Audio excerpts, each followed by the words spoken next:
Right, everybody, we are live here on Animal House Radio via American Forces Network, and this is Carlo Wild Thing Valerio. Welcome you all to another great show. It's a Saturday. Not a little unusual for us to be on, but it's Saturday. But we got a special guest, so we make exceptions for our special guest. Joining us today is the man is a stellar comedian, a veteran of the game, and he's a very accomplished actor. One of my favorites that I've seen over the many years. Please welcome for the first time, and hopefully not the last after the interview, Mr. Adam Ferrara.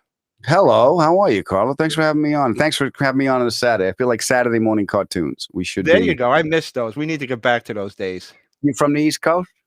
Yeah, Newark, New Jersey, where the men are men and the sheep are scared. Yes. Well, I'm glad you got out.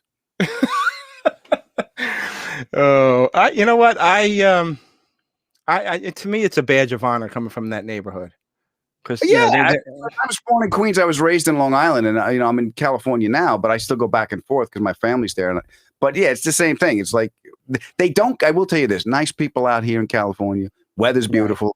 They don't get sarcasm. They don't get it. Oh my God, forget about it. I just like every time I'm dealing with like you people from the East Coast, you're rude. It's like. You don't get it. We're not rude. We're in a hurry. Okay. We're not rude. I have no time for you or your bullshit. It's not that I'm rude. It's just that we're in a hurry. Rude and intent. I'm not even considering you, Kyle. Okay. Oh my God. I tell you, it's so amazing how if you go out of your little bubble like Queens or Newark, I was in Massachusetts. I was doing a gig at in Rhode Island, but I was on the borderline in my hotel where they put us up. I was for years, Carl. So they put us up in Massachusetts at this hotel. So and my girl's like, let's get some pizza. So we passed a couple of places, but they didn't look too good. So she's seen one. She goes, "Oh, go in this place." So I walked in, and little did I know it's a chainy type place. Mm-hmm. So I says, give me a large pie to go. He goes, "Oh, we don't have pie here. The bakery's down the street." I said, "Okay, see ya." I turned around and walked right out. You gotta go. I gotta go.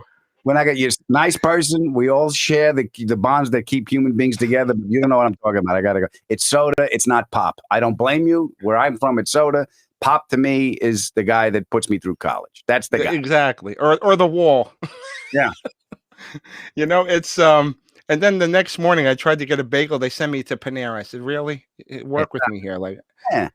So.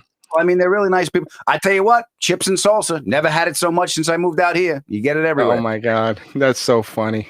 Yeah. You miss the food though, huh?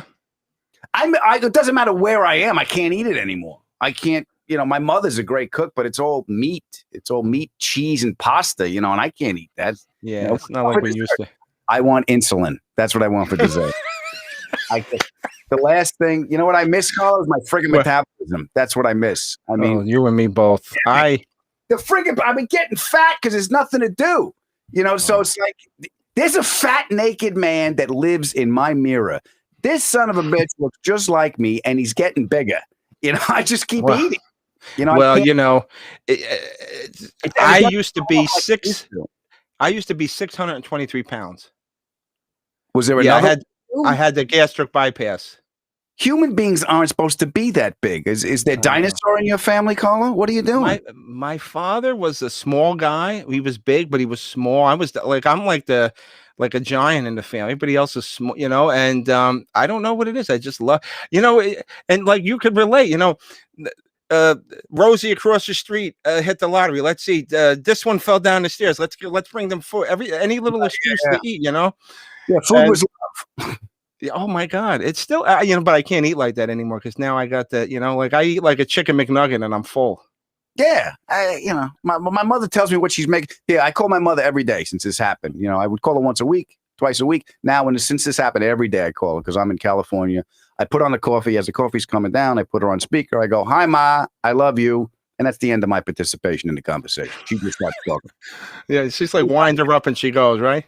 And it's the same 3 beats. It's what she ate, who's dead, and what she's defrosting for tomorrow. That's the whole conversation is what it's going to be. And she tells My me mother goes 2 steps further. She tells me what she's going to make on Thursday and Friday of the week.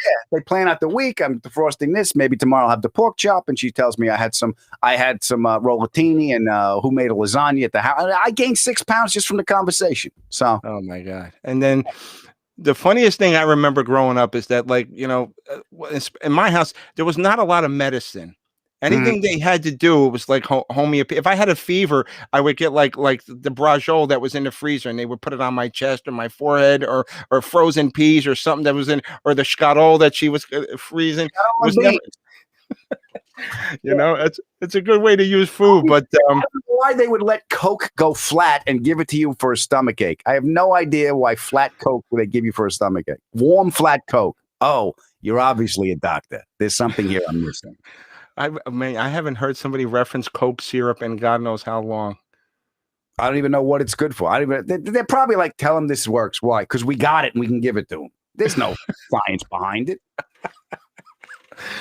I got to tell you, Adam, I was watching, I started stand-up in 1987. My first show was like it was a bringer show, obviously. And I did it remember the Boston Comedy Club in the Village? Yeah, it was down the Village around the corner from the cellar. And on the show that first time, I mean, he was obviously more established than me, but he wasn't who he was yet. Ray Romano was on the show, a guy named Mike Ivey, and Frankie Pace. Mike Ivey, yeah. Frankie Pace with the things on his head. the folded out hanger. Yeah.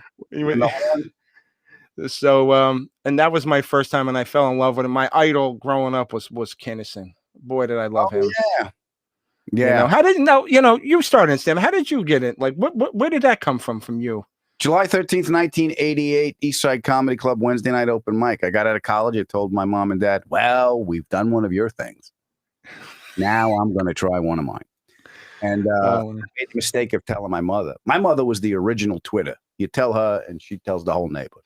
Oh, so forget about it. Yeah. Everybody showed up, and the place sold out on a Wednesday night. But it was all my friends and neighbors, so I had to be funny. I had material that I wrote, but because I knew everybody and somebody said something, I just said something back, and I didn't know I was working the crowd, but I was, and they were laughing. Before I knew it, the 5 minutes were over, and I left, and that's when I got bit. I just started haunting comedy clubs after that. Well, who was your influences growing up?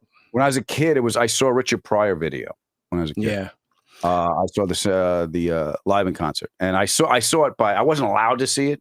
My parents, we went to one of those parties that, when you would go to like business parties, but you would get invited and your mother would give you the warning in the car. Like, no, you fall into business with these people. Don't behave like an animal and don't clog the toilet. Okay. Yeah, they give you the eye. Yeah. So we got that in the car before we went in. Right. And all the adults were downstairs watching Richard Pryor live in concert. With the rest of the hostages. we're in the backyard with the kids, playing. So oh my God. I'll go upstairs for coffee. I went back downstairs. I rewound the tape. I pushed play, and I was standing there staring at the screen, transfixed. And I remember it was just me. And I said out loud to nobody, I went, look what this man can do. Yeah. I was amazed by what this man could do. And it just stuck with me. And then my aunt gave me a Carlin. She bootlegged a Carlin. So I started walking around, and it just started getting shoved into the machine. I had no knowledge that this is what I wanted to do, or this was talking to me. There was no like, that's what I want to be. But I was profoundly moved. It was the first time my full attention was focused on something. Looking back, I can see what that moment was about, but I didn't know because I was a kid. And I just started doing that material on the school bus to not get beat up. I think someone just to your house. Yeah, I had the same experience. But I was, believe it or not, I didn't have the videotapes. I used to listen to the records. Remember the 12-inch records they used to have? I had what record I had? I had they put a record out. Casablanca Records put out the Johnny Carson album. It was just the soundtrack, and it was an album. Oh my God, I remember that album because I forget. I joined the Columbia Record and Tape Club. They send you the stuff for a penny. Oh yeah. Yeah, and then when they stopped sending them to you, you would fill out the form with your neighbor's address, and you would get them there, and you would go. Oh my God! Well, I had a guy in the neighborhood doing that. He filled out like he did everybody. He had like Yeah. And he would go to the flea market and sell them. I'm like, really? Yeah. The Oh, flea my. market was nothing but a place to fence stolen goods. That's all it was. And if you knew, if the Tri-County Flea Market on Long Island, if you knew the code word, you can get fireworks out of the back of a Pontiac from some guy. Oh my God. You would It's so walk up to the guy, he had some stuff laying around, cap guns and all this stuff. You go, this is nice. You got anything else? And he would go like this, Bonneville. And you go out to the car, you'd find a Bonneville, and that was his car. And he'd open it up when everybody left, and he would sell you mats of fireworks. oh my God. Most of my customers when I was doing that growing up, they were the cops wanted them for their kids. Yeah. Yeah, it was so funny. Look, Carlo, I never fenced anything. I just knew where to go if I needed something. Would happen to me. We got you. So, the comedy was by design because you were transfixed as like I was. Abbott and Costello was my first real experience in the studio. Watch the Abbott and Costello movie on Channel 11. Channel 11, yes. 1 o'clock and 4 o'clock. Your father had, during the playoffs, your father had the big Zenith TV and then mom's black and white TV on top to watch the AFC game. Oh my God. And it was all over by 7 o'clock. There was only two games on. That's so funny. It's just amazing how stuff, this pandemic has, it's really, really, who the hell expect this was a left hook out of nowhere. As I would expect, I do. I love performing and being on stage. Mm-hmm. Was it a hard adjustment for you to have to stop? Yeah, what happened with me was I built this little studio here. This is just a soundproof wall thing. This isn't real. I'm not really at Abbey Road Studios, Carlo. I don't know if you know. I'm not sitting out. But I built this little thing because I started a podcast, and I finished this little studio the guy finished this studio about 45 minutes before they said stay home, so I could still pump out my content. So that kept me busy, and I learned I didn't learn, but I was aware enough to know that this is the new, for the time being, this is how I'm going to connect. And I got to figure out how to communicate this way, the same way I did on stage. So I didn't know how to do it, but I knew enough to get the hell out of my way to let it happen. Does that make any sense? Yeah, and like everybody was doing it, but I think there was only a certain people that should have been doing it. This is the new. I mean, wait a minute. That's like parenting. Everyone's doing it, but there's only a few people that should be doing it. Yeah, and it seems like everybody's on the bandwagon, and I get it. Everybody wants it. What I didn't like was the comics doing the Zoom shows. I understand they missed it, but it's not the same experience. And but it is an experience. And what did you do one? What didn't you? No, and I'll tell you why, because I didn't want to do it without getting paid for it. And I don't want to be selfish, because now we come out of this pandemic, right, Adam? Right. And somebody sees me and wants to book me. Well, you're online doing it for free.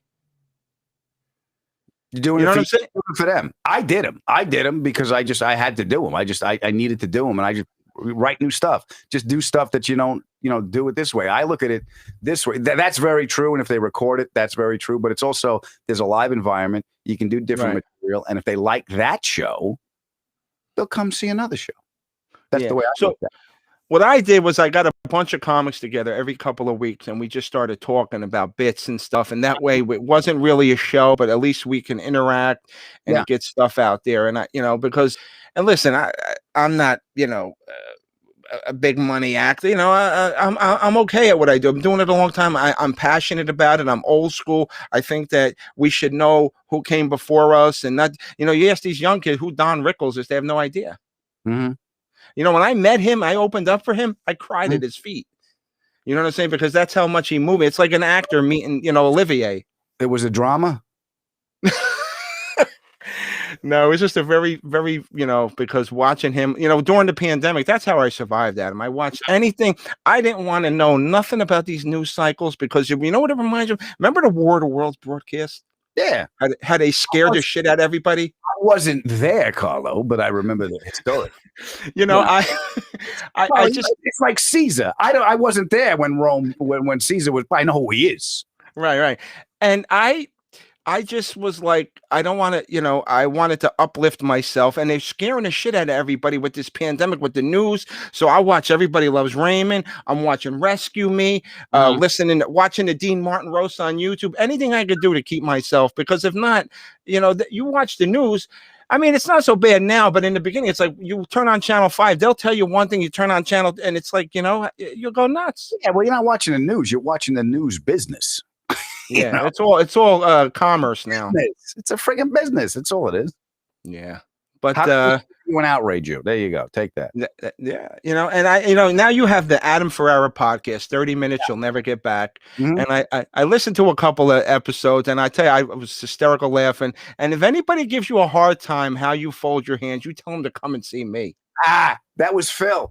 Phil, my friend Phil is on the show. Yeah, my show, for those of you, if you want to, I'll give it to you in a nutshell. It's basically, when I started doing this, Carl, I was like, there's so many people that do interviews that are much better at it than I am. So I'm like, all right, what do I want to do? I wanted to communicate a feeling. So when I was a kid, the best night's sleeps I ever had was when I was upstairs and I heard my mom and dad and their friends downstairs laughing. There was always laughter in my house, and there was always people trying to help each other through whatever the hell they're going through. So I always felt comforted by that feeling. So that's what I went. That's the idea I started with. So the show opens with me, my wife, my two best friends. We talk about a topic. Then we cut to a one-on-one interview I've done with a celebrity. And then, like any good group of friends, we talk about them when they leave.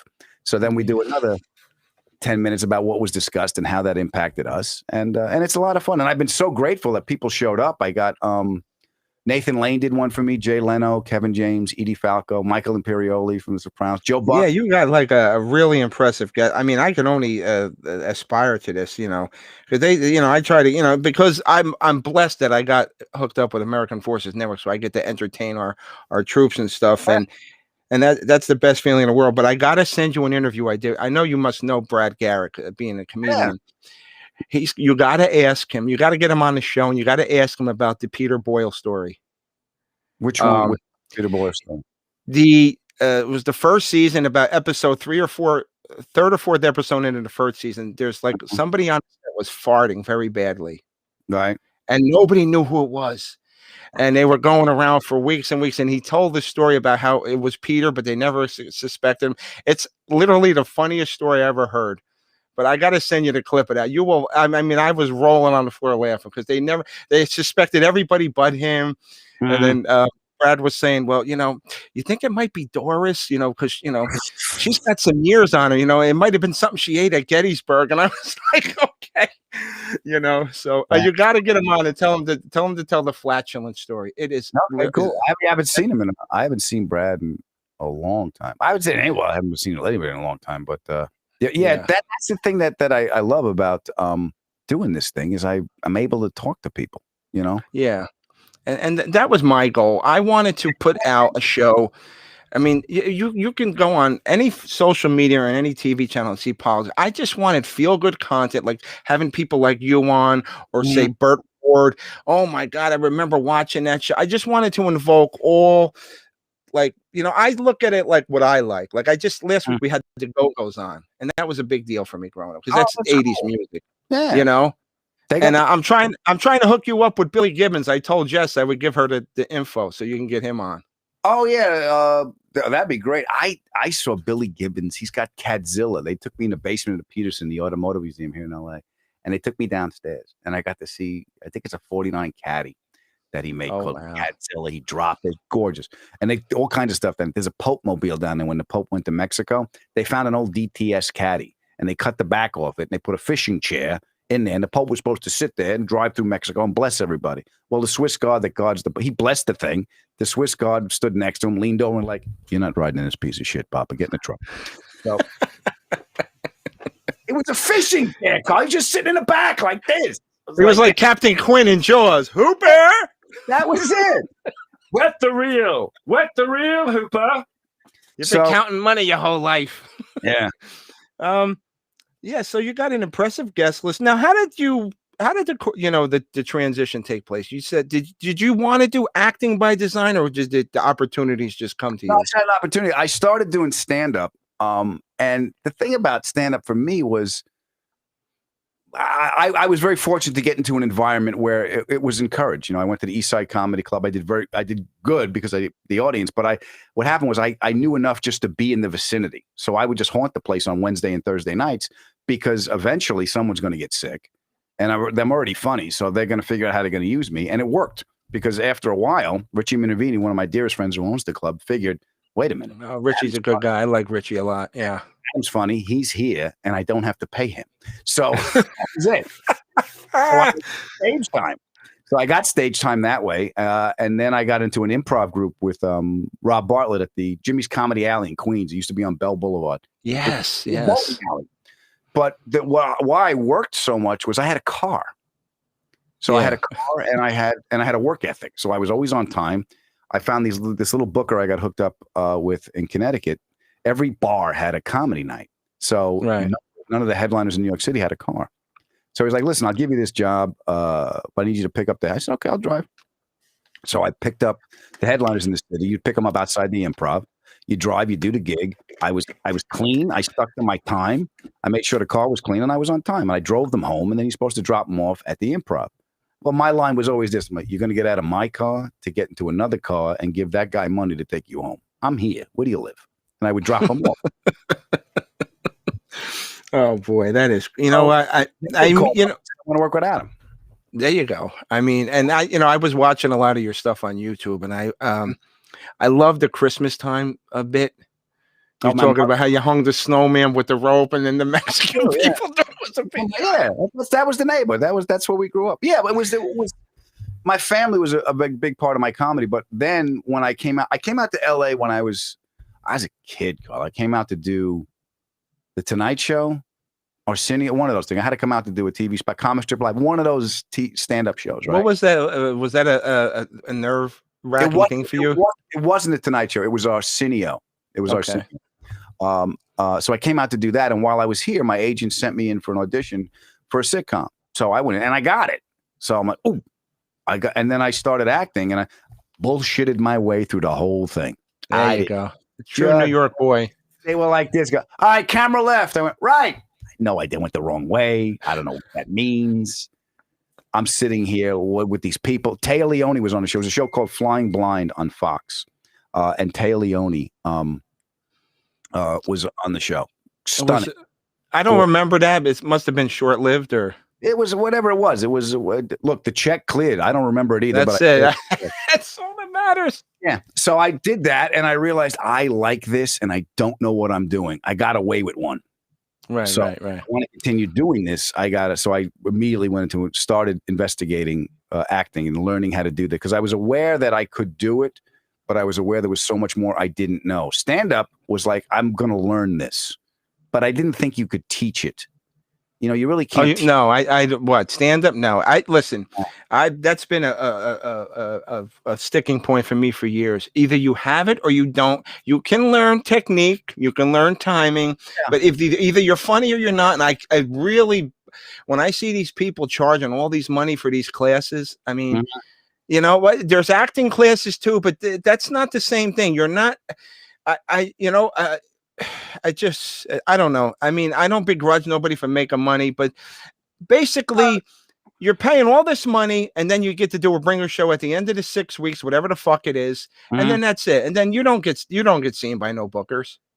Well, again, it's what are you selling? What are you learning? I mean, you can learn how to, when I consider myself very fortunate. When I go on a road, there's always someone on the show who says, you know, I saw this you did, and you did this, and it makes me feel good because somebody did that for me, you know. And when they ask you advice, I said, just keep doing what you're doing. I said, the success is going to be you'll just do it quicker. That's all it is. That's what I tell them. Stage time, stage time, stage time. It's the only way you're going to get better. Let go of ideas that don't work quickly. You'll just do the process just gets quicker, and that's success. And that's how you can pump out material, because you're like, this bit ain't working. This idea ain't working. Next, put it on a shelf. If it's going to come back to you, it'll come back to you. But just do what you know. I had it was a good friend of mine, Colin Quinn. He was on, and he's like, you know, these people, you know, New York City clubs. I don't know, you know, LA is a little different animal, but New York City clubs Colin put it best: the cavalry's not coming. That audience is filled with foreigners and people who are so far removed from the entertainment. They just want to laugh, you know. And then he tweeted on after, he goes, what's the worst city in the world to do comedy? And he puts New York City, because think about it, Adam. In the late '80s, if I was at a club and I was established, like Silver Friedman, if she had me passed, and then I said, "Hey, Silver, listen, there's a buddy of mine. Can you give him 5 minutes? Give him a try." Sure. Nowadays, if you don't have a sitcom or one of those MTV shows, and I get it, it's marketing the club. They want to put seats in, but I just think it's a shame because you might be missing on some gold there just by giving somebody the opportunity. It's a business. It's a business. Yeah. What it is. Don't take it. Here's my problem, and I have many, Carlo. I take life too personally. Yeah. Life was here before I showed up. It's going to be here after I'm dead. So obviously, it's not life. It's me. So. Yeah. In the words of Harvey Specter from the TV show Suits, life is this. I like this. Yeah. So, but as far as like the audiences and stuff, it's like working Vegas. It's a tourist town.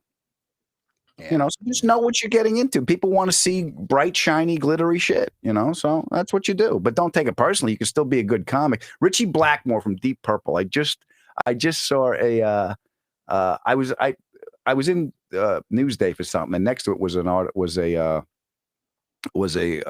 Richie Blackmore was in. I'm like, oh, Deep Purple, right? Yeah. And one of my favorite road songs is Highway Star. I get in my car, and he's like, a good song isn't popular. A good song's a good song. What a good song doesn't have to be popular. There's popular, and then there's good. We always want it good. So good music is good music, right? Mick Jones said that to us. It's a lot of songs get overplayed, and they don't, and they get. Sometimes they lose their luster because they're so commercialized. But it's funny because we did an interview with Slash, and he was one of the only people that said this. He's like, we've been on the road 20 years doing this, and he says, you know what? Goes, "Sweet Child of Mine" is our anthem, Guns N' Roses anthem, whether they like it or not. He says, but I hate that fucking song. Yeah. He says, but it ain't up to me. It's what the fans want, and that's what we got to play because, I guess after a while, but you would think that, every audience is different, but it was just, I was actually impressed by the candidness that he said, he hates, you know what I'm saying? Playing the same song. Yeah, you got to do it. It's like Billy Joel stopped playing Just the Way You Are. I saw some interview with him or in his book. I forget where the information came to me. He goes, I stopped playing it because as I'm playing, I'm thinking, what do I want to eat tonight? I can get the club sandwich, but that doesn't travel well from room service. I can get the mayonnaise is got to be. He goes, I'm not in the song. So he stopped doing it. Wow. Slash is like, we got to keep playing it. It's like sometimes when I'm doing, people come up to me after a show, like, you didn't do this bit. I'm like, I can't keep doing it. Right. You gotta, because you don't know, you don't know what it is. But when I do stuff that people want to hear, like I'll get an email, I'm coming to see you, can you do this bit? I'll get that once in a while and I'll do it. And I'll call the people. I said, I got an email from Samantha. She wanted to hear this bit about anxiety. And I'll call it because I'm doing it for them. That's how I can do it. Because now I'm like, all right, they want to hear this. I gotta freaking remember it. And then I'll do it for them. So that must make you feel good though, that you're getting like they're that much vested in you that somebody cares. Look, this what makes me feel good whenever I see somebody, an experiential laugh. If I say something, a thought in my head, and some wife pushes her husband, that's you, or I get this pointing to this woman, that's her. If I can articulate a feeling or a behavior that rings true with other people, that's an experiential laugh. That's not that was funny. That's a gut laugh. Those are the laughs I want, and I want those because they make me feel better. I get a sense of connection, and I'm very aware of what it took for the audience to get there. Mm-hmm. Somebody working to feed their family every week, laying in bed at night, staring at the ceiling, wondering, how the hell am I going to pay for that? They make a choice. With all the choices you got in this world, they made a choice to come and see me. They got a babysitter. They're paying a 2-drink minimum. Maybe their friend said, this guy's funny. Maybe they think I want to see this guy because of this. Whatever it is, they're sitting right there. So for an hour, you spent your money. You came to see me. I'm going to take whatever's bothering you. I'm going to take it away. It's going to be the bullshit's going to be there after this hour. And then they're going to say hello to you. That's the other thing. Is like, oh, I hate the meet and greet. I started this. I asked these people to come. Why am I going to hide in the green room? I told you I was going to be here. I invited you. It's like I'm sitting in the green room like, how did they fucking find me? I'm here. Yeah, I don't get that. How do you not, want to, it's sometimes, people, they get a little success and not you or nothing, but they get jaded and they're like, okay, but those are the people. Those are the reason why that you keep going. I mean, you know, I just want that. This is what keeps me going. All you right. know. This is not. I'm not telling anybody how to run their. But this is what I need to do for me to keep doing it. But that's the right way. I agree with you 100%. It's old school thinking, you know. It works for me. I don't know. There's right and wrong. I'm not going to qualify. This is just what I had to do to get through it because that's just the way I see it. You know, if someone doesn't see it that way, then this whole statement is aberrant. You know, it doesn't matter. Sometimes you're forced into shit. John Kennedy, how'd you become a war hero? It was involuntary. They sunk my boat. You know. Oh man. You know, with this pandemic, Adam, let me ask you, do you think, I mean, I see we're starting to loosen up. Do you think, I mean, do you think comedy's going to recover? Sure it is. This is always going to recover. Oh, and people lived through this shit before. What? Don't give in to the human arrogance. Oh my God. Are we ever going to come back? Yes, we come back from earthquakes, dinosaurs, friggin' wars, pandemics. This is nothing new. This is just our turn in the barrel. This is what fine. Of course, it's going to come back. Well, you know, because it was my first love, and I still love doing it.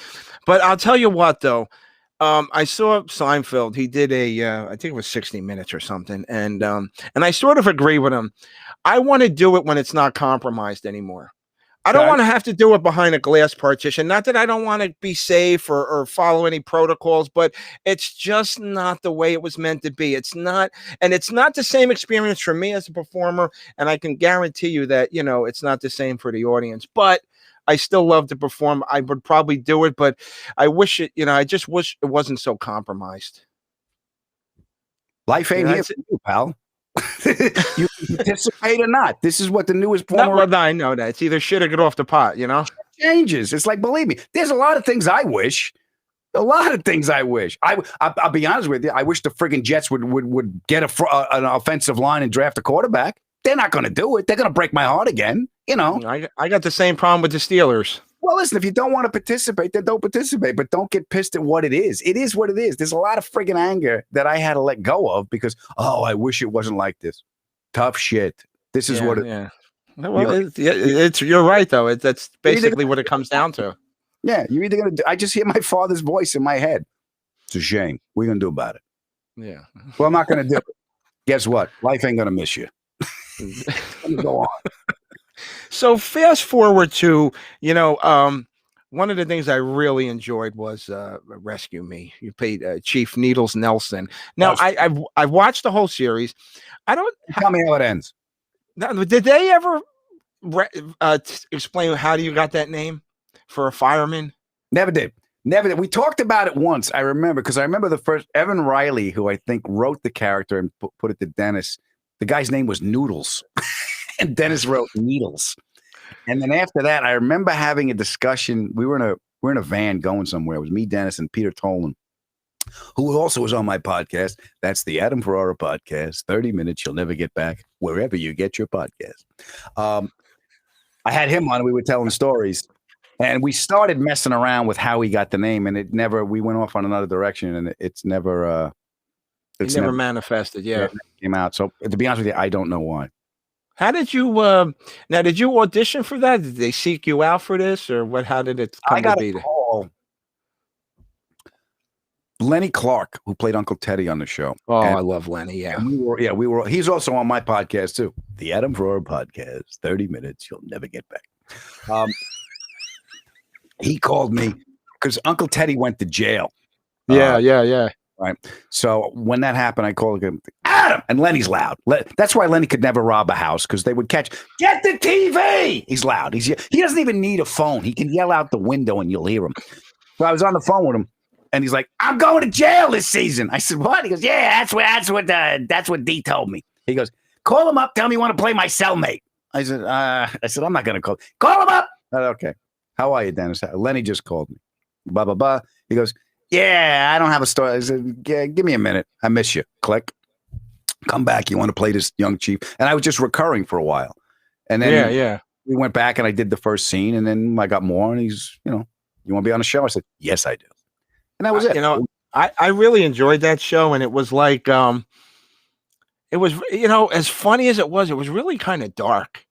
The same thing with Nurse Jackie. You got two two, health first responders, and they have these, and it's not always, glory. They have issues, and you got an alcoholic fireman and a drug addicted nurse, and so it was really, and it's weird how you know the darkness played into it, but it just flowed when you watched it on TV. They just was brilliant writing. It was well done it was well done. It was well written, and it was such a treat to act because I could walk in and I would do something different every day. There was and I forget why we did these webisodes. I think because we were going to be off for a while. We wanted to keep the awareness of the show out there. So we did these little, they were called webisodes. We put them on the internet, but I think 5 minutes, whatever they were. And one of them, we never said a word. One of them was an old vaudeville gag with the Doors. So what happened was John Scurdy, who played Lou, brilliant fucking actor, has a sandwich, puts a sandwich on the table in the kitchen, opens up the sandwich, forgets something, gets up. It's all timing. We all came in, took a bite of the sandwich, came out, and we had to choreograph it so nobody saw anybody. And just the idea of that was great. And there was no words. And at the end, the big laugh was he came back and the sandwich was gone. But it was like, you get to do that. And then you get to break down because 7 infants perished in a fire. And then you get to do all kinds of stuff as far as emotional ranges of what the scene was written about. So as an actor, friggin' treat. And you're working with A-list, other A-list actors. Nurse Jackie was like that. And I was there for 2 years. And I was in her personal life. So a lot of the scenes were just me and Edie Falco. So you want to talk about having to get good quick. You right, every day. You had to bring your A game on that one. Yeah, I got you. Baby. Was it, as much fun as I watched Nurse Jackie? I got to watch it a little more. I didn't give it as much attention as I would have liked because, it's hard especially when you're on the road and you're traveling. But, during the lockdown, I got to catch up on a lot of stuff. But with the Rescue Me, was it as much fun to do as it was? Because I could tell that, the drama scenes aside, it looks like you guys had a ball. We had fun making each other laugh. And there was a show we did before that called The Job that was even more fun. It was me, Peter Toll, and Dennis Leary who created that. Lenny Clark was on it. I was Lenny's partner. And we were New York City cops. And that show was fun because we were genuinely loved what we were doing. Rescue Me Too. I mean, I love making the other guys laugh. And a lot of the storylines came from our personal lives. I remember on The Job, me and Lenny and Dennis were hanging out at his hotel, and there was a brass in one of the rooms in the suite. There was a brass telescope, and we started looking around. We started making each other laugh. And 2 weeks later, there was an episode called Telescope, and that's where it happened. That's funny. It's amazing how stuff after like that. 9/11, there was a dinner, and we had to go down to because remember after 9/11, there was all that charity stuff and get people back into New York. Oh yeah. So there was a thing in the village where we had to go. And De Niro was going to be there and a bunch of others. And I wanted to meet De Niro. I'd never met De Niro. Dennis knew him. And, well, you're going to meet De Niro. So I had to go do an interview. We're at the restaurant, this big table. I had to go do an interview. And De Niro showed up. And I missed him. He goes, when you come back, you get him. I came back. He had to go do something. I came back again, and our paths didn't cross. And he went home. I never met De Niro. Never met him. Oh, boy. I'm surprised. On that night, I never met him. After that, I met him. But on that night, I never met him. That became an episode. Me and Lenny, De Niro loses his dog. So me and Lenny had to go find this dog, and this dog is a little dog, but it's a killer, and I got to give it to De Niro, and he's not dead. So, and that became the show. So because it came out of stuff we did together, I think that's where some of the magic was because it was, I think the fact that he took that as raw material, made this, saw what was funny about it, and included us, in his thinking and our behavior off screen, he put on screen. And it almost plays out like with comics, like you go off of like your real life experiences and you just turn it into a bit. And then they did it with TV too. They turned like an incident into an episode. If you're that kind of comic, I'm that kind of comic. I'm a confessional comic. That's what I'm not. Right. I'm a student of human nature, pretty much. I'm not really a social critic. There's a little bit in there, but not much. Yeah. I'm the same. I talk about like growing up and stuff, and 99% of the stuff is I may fudge it a little bit, but it's basically pretty true the way it happened. And that truth in the way of a good story, Carlo. But so what? what do you have working on now? Anything currently? I know we're. I'm still swinging away at the podcast. It's a lot of friggin' work, but it's a lot of fun. It drops on Thursdays. I actually have to record 2 wraparounds today with Giannis Pappas. You know Giannis? He's a great comic. Yeah, it's comic. Yeah. Giannis is we're doing his episode today, and I got who do I got coming? Oh, Frank Caliendo's another friend. I got him coming. Oh, I love when he does Jim Rome. Yeah. What is up? So I'm doing the podcast. I just did an episode of NCIS. I think it did air. I think it aired. Which was great. You had Emily Wickersham on, right? I did. Yeah. It did air. That's right. I did air because I had Emily on. She was great. She plays Agent Bishop on the show. So that was good because things are starting to break, you know. So I'm very happy. Yeah. My new album is out. It just got loaded on a bunch of stations on Pandora. So listen and give me a thumbs up. The new album is called "It's Scary in Here." It was recorded live at Gotham, and hopefully I'll do another special this year if I can get out on the road to write. So absolutely, yeah. And for those of you who want to check out the new special and pick it up, it's AdamFerrara.com. Yep. Please check that out. And it's the Adam Ferrara podcast. 30 minutes you'll never get back. Wherever you get your podcast. You know what? I would love to, maybe one day down the road sit in and on your podcast because, you're just like me. It's just all about fun and feel good stuff. And I would love to. And, and feel free to cherry pick any of my guests. You have an open door. You let Jess know. You can have, I'll give you access to anybody because that's what us paisans do.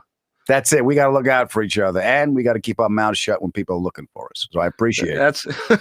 Adam, before I let you run, and I appreciate the time today, would you do an ID for me? Sure. Basically, just introduce yourself and to say you're listening to Animal House Radio. Okay. This is Adam Ferrara, and you're listening to Animal House Radio, and you like it, don't you? That's perfect. I'm gonna send Jess that Peter Boyle story. You got to get Brad on to tell it though. Yeah, you're gonna love this. But you have an open door anytime you want to come on, Adam. If a new project comes up, you come in, you hang out, shoot the breeze. I wanted to bring in General Martinez, who was he's a retired Air Force general. Yeah, he had a situation. He lives out in Vegas. He was a 4-star general. Is he coming now? Do I got to wait? Is he landing, Carlo? Do I got to wait? No. He wanted to come because he was a big fan of Rescue Me, but he had some kind of issue. But he did want me to relay that, and I do this with a lot of our guests who come on. The show goes out, and sometimes there's people that are stationed in Alabama and Florida, and they usually have pretty good contact with their family. But then there's people that are in forward areas, and it's dark, dangerous places, and the bottom could drop out at any minute. Yeah. And he always reiterates this during our interviews that as much as we love to thank our soldiers, and we should thank them as often as possible, our men and women.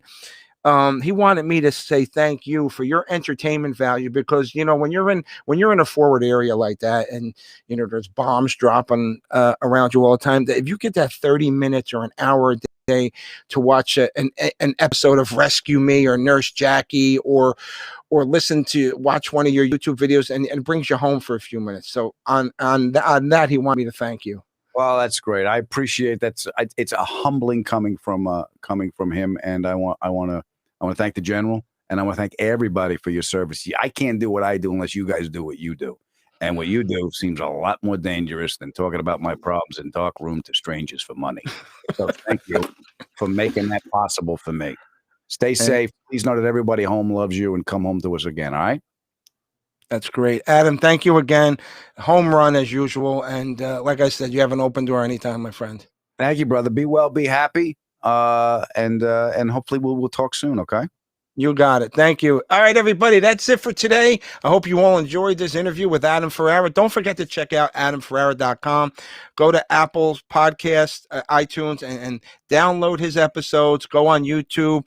Buy everything. Come on, we got to support these people. This is, if you want to laugh, we need to laugh right now. And I want to thank Kane. Kane, thanks for chiming in. I just saw. Oh, Kane Salerno. Yes, he's very good. One of our biggest fans here. Thank you so much, Adam, and we'll talk soon. Take care. Stay safe. Be well, baby.